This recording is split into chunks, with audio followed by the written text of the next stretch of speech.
Hello cravings! And ayan, today nga is nag-crave tayo ng chicken karaage. Kaya ayan, gagawa na lang tayo nitong ating pinasimple at mas pinasarap na karaage chicken. Ang una lang natin ginawa is naghiwa lang ako nitong ating chicken thigh. And then itong aking nga nabili is medyo may bone pa yata ito. Kaya tinanggalan ko pa siya ng bone and then saka ko siya in-slice ng medyo maliliit ng konti or strips. Ayan.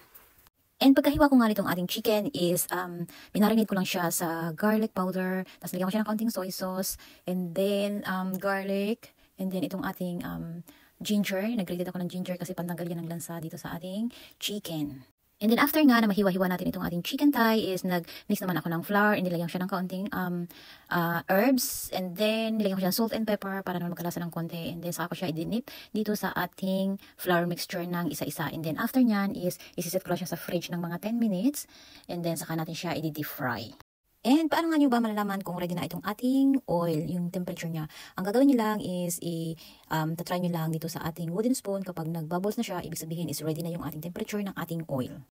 And ang sikreto, kapag gusto nyo talaga na crunchy itong ating chicken, is ang gagawin nyo is magdo-double fry kayo. Huwag nyo muna lulutuin ng masyado dun sa first deep fry.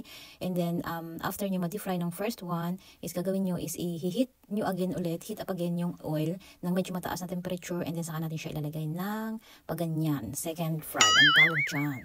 Yan lang, napakasimple na sikreto para maging crunchy ang ating pinafry na chicken. And ayan, tingnan naman. And kapag medyo golden brown na nga yan, itong kulay niyan is ready na yan. Wow! Isa din kasi itong isa sa aming paborito, itong chicken karaage.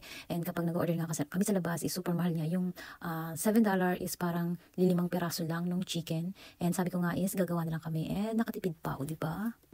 And ayun lang guys, thank you for watching. Hope you like it. And please don't forget to share and follow na din. And please comment down below para alam ko na ba kung saan nakakarating itong ating mga videos. Bye-bye!